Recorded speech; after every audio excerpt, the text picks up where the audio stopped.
Hi, I'm Julie from Green Acres Nursery and Supply. And I'm Julie from Green Acres Nursery and Supply. And today we're going to be talking all about what to do in your garden this time of year to be ready for spring. Okay, so to let you know, last year in my own yard, it didn't go fabulous. I didn't do a lot of prevention, so I had too many weeds, too much disease, and way too many of the wrong kinds of insects. This is the time of year for your prevention, and you're going to see a huge decrease in problems during the growing year. The first thing I'd like you to think about is your mulch. A lot of us have wood chips out there, and you need to maintain a certain depth, about 3 inches, to make sure that that sun does not come through and hit your soil. Because when the sun comes through and hits the soil, you use up that irrigation a lot faster, and you don't suppress weeds from growing underneath. So get that depth. While you're at it, check underneath your plants, because you don't want the mulch against the base of the plant. Because when you have that, you risk inducing rot. So pull it back, have a little circle of bare dirt. A hand's width or a hand's length is enough. Because when you have some mulch right here, you stress out your plant and you put out the welcome mat for more disease and more insects. Also, you don't want that lovely little covered highway for the insects to get there. Pull it back, make them work for it. Then it's time to check on your irrigation. You probably have drip system down there. And what's happening is you've got a few emitters close to the trunk, but your plant has been in the ground a while now, and where it's thirsty is at the perimeter or furthest reaches of the branches. So it's time to pick up the few emitters that you have, put them out to that edge, and add more, maintaining about a 12 to 16 inch spacing, depending on your soil type.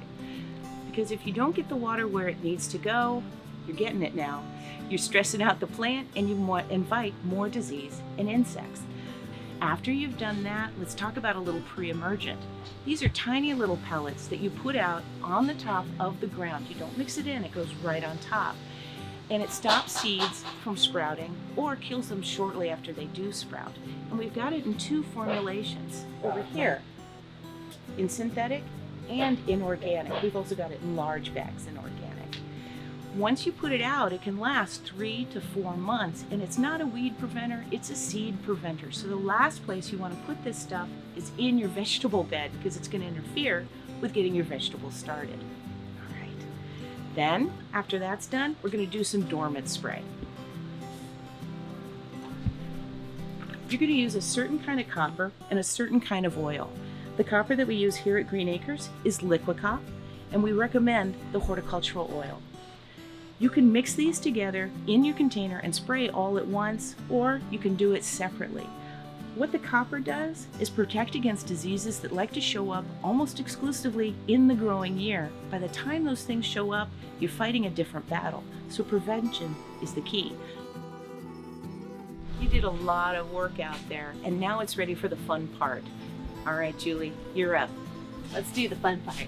All right, so for those of you who have some raised garden beds, now is a great time to get in there and start amending your soil. If you had veggies growing there in the past, what's going to happen is that soil is now depleted because those veggies used all your nutrients. So investing in a bag of something like soil booster or worm castings and mixing that evenly throughout the soil is a great idea this time of year. It's going to help get those nutrients back in there and get you ready for your warm season veggies.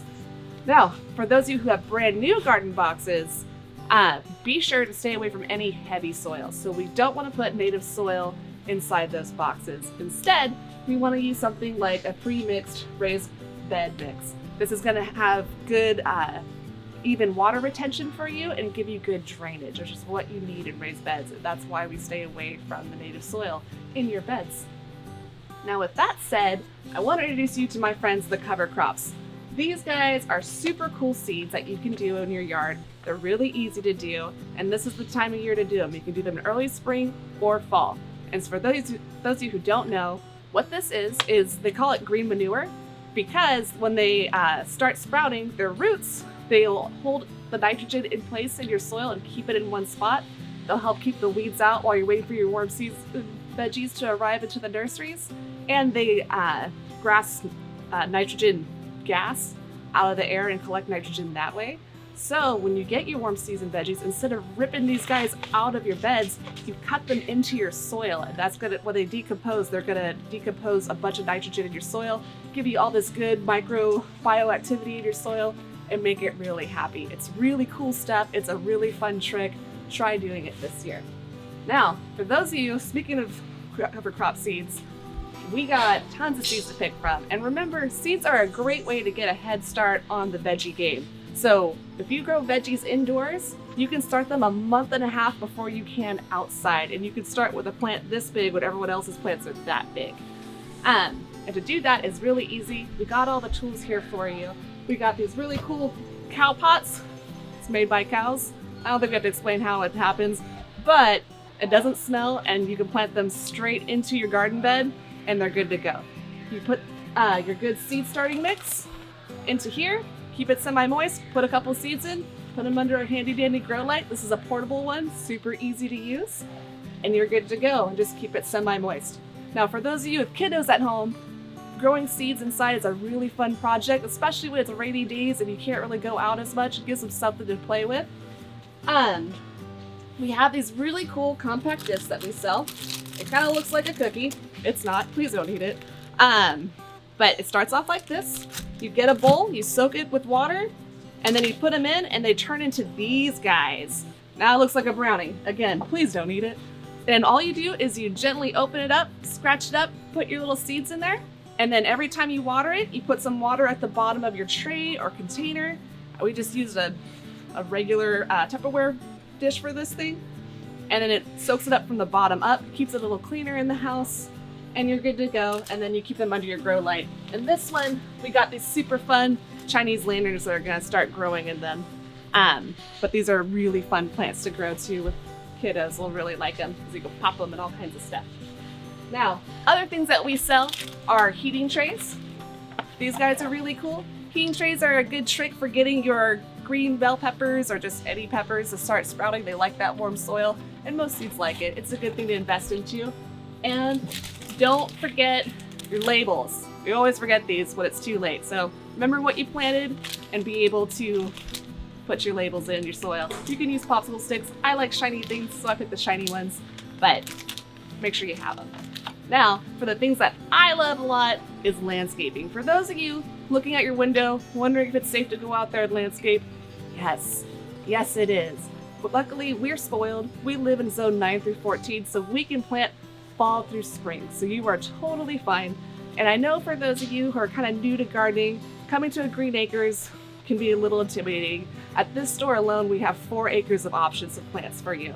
So to make it a little easier and to keep it fun, because shopping for plants should be fun, there's 4 things to do that will help your shopping experience. The first one is know your light. If you have a morning sun, afternoon shade yard, or if you have a yard that only gets afternoon sun, it makes a big difference on what kind of plants you can grow in your yard. The second one is to know your measurements.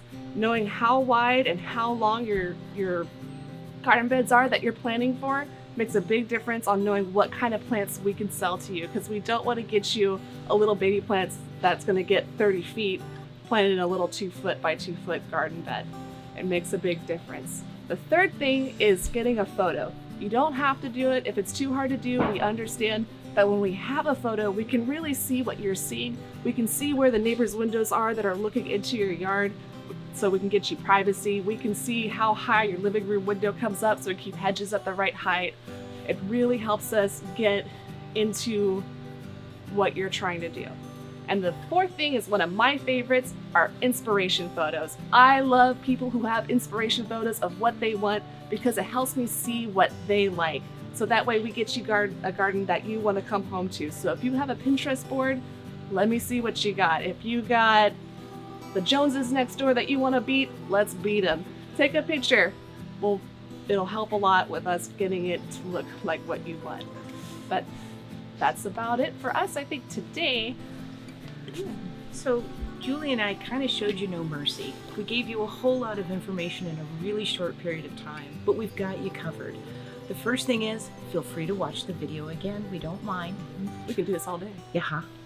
Then go to our website at idiggreenacres.com and hover over the menu bar. What you're going to see is resources, and then below that, you're going to see the Learning Center. Once you get in there, you're going to see short videos and articles talking a lot about what we talked about today, plus a whole lot more. With our Facebook page and our website, we give you the ability to ask us questions.